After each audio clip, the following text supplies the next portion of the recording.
Hello and welcome to Precon Decon, the video series where I deconstruct the pre-constructed decks of Magic the Gathering's history. In this video we're going to keep looking at Core Set 2019 and we're going to move on and look at Sarkhan Dragonsoul, which is a mono-red deck. Let's take a look at the deck list. So 21 creatures, 7 instants, 5 sorceries, 26 lands, and of course a single Planeswalker. And we've got a mana curve off to the side there. Let's take a look at that Planeswalker, which is Sarkhan Dragonsoul. So 4 and double red for 5 loyalty, which is, yep, that's average, that's what we keep saying. His abilities, so his +2 does 1 damage to each opponent, each creature your opponents control. So I think that's identical to the ability we had on Angrath, Minotaur Pirate, back in Rivals of Ixalan, which I remember bigging up as being a pretty good ability.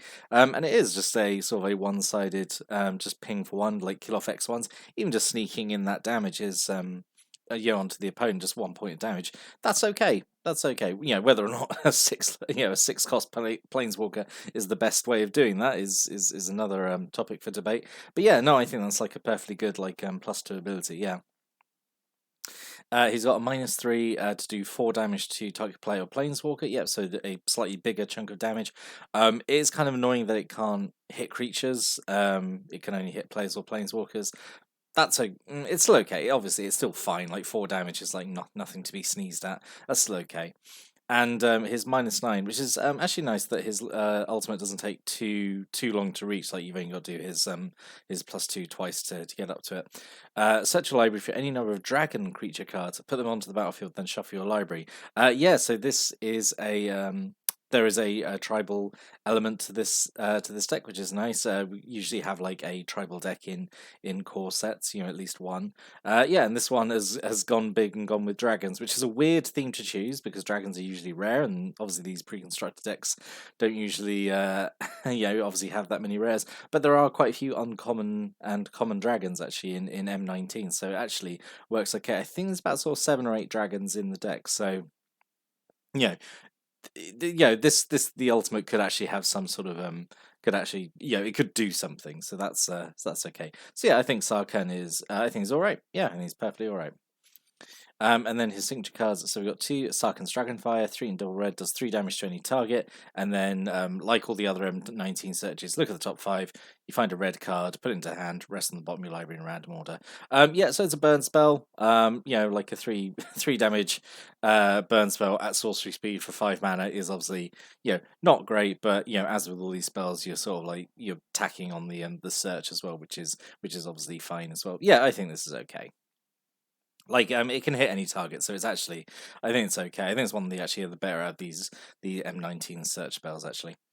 We've got 3 Sarkhan's Whelp, so 2 in red for a 2/2 flying. So like just Windrake stats is actually perfectly good for mono red. Honestly, just Windrake stats.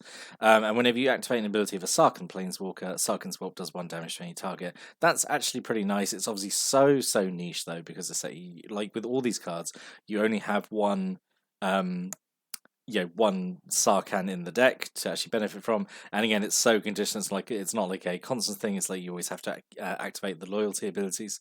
Actually no, it's not. Well, technically it's not loyalty abilities, it is an ability. So if you I know got into some weird corner case situation where you like animated Sarkhan, like turned him into a creature and gave him an activated ability or something, technically that could work, I suppose.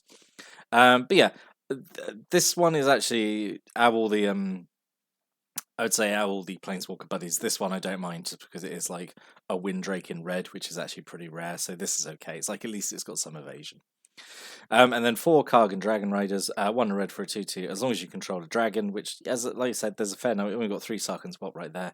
It has flying, so it can potentially be a 2/2 flyer for only 2, which again in red is actually pretty good. But most of the time, I think it's just going to be a 2/2 for 2, which is still fine.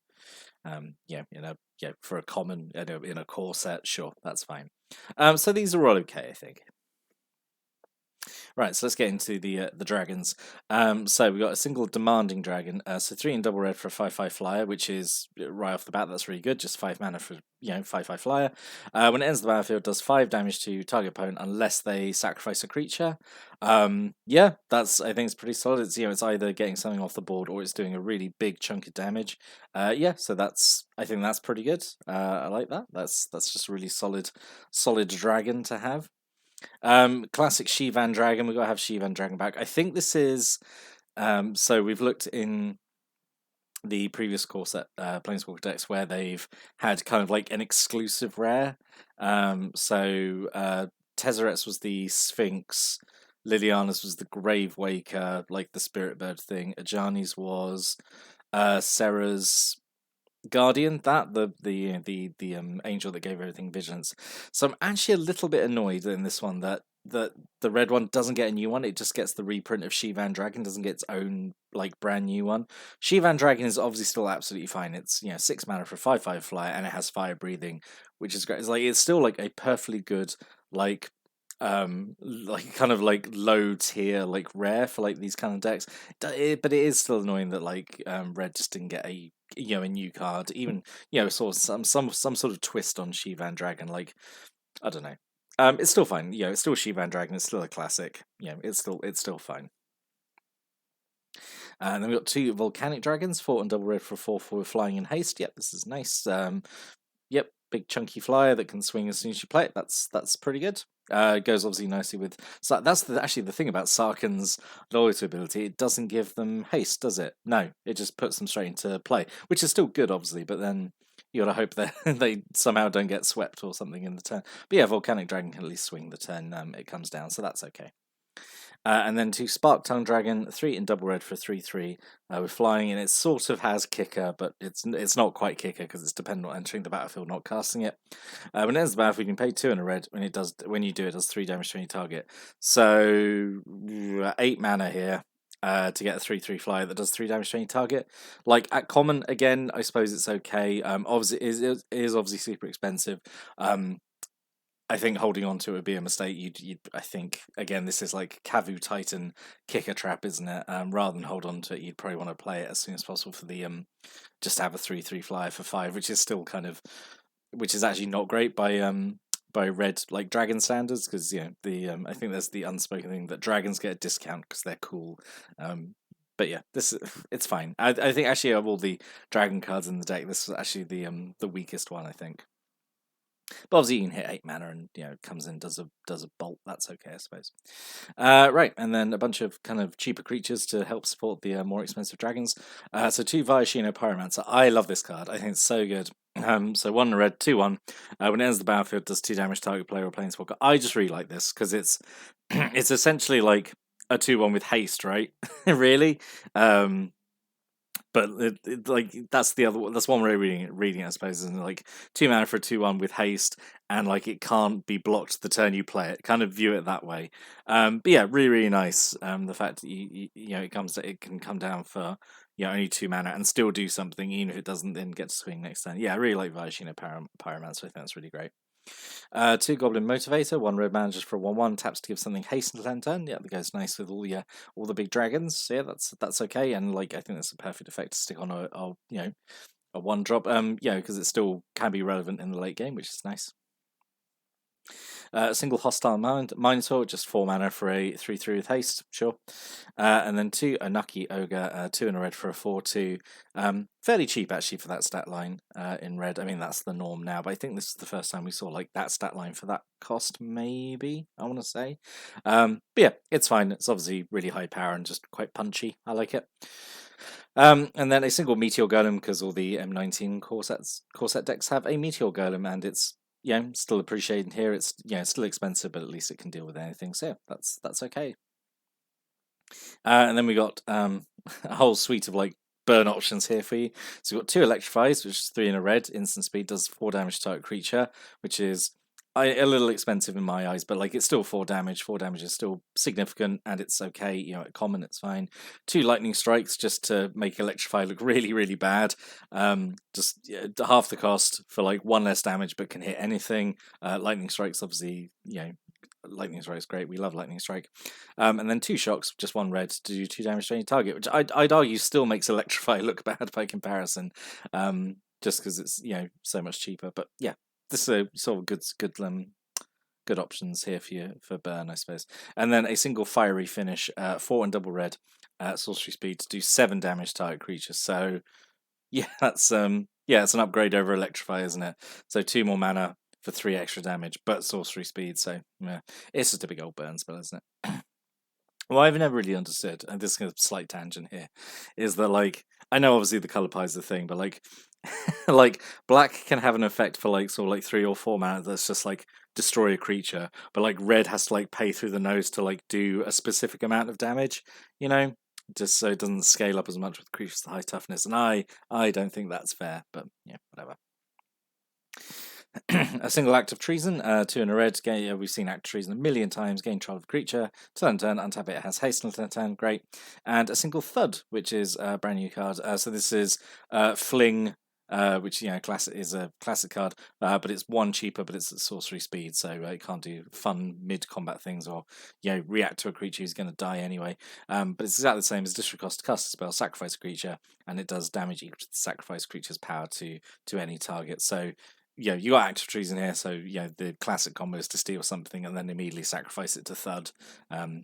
So that's okay. Do a bunch of damage and also get rid of an opponent's creature, but you only got 1 of each, so it's not exactly a guaranteed combo.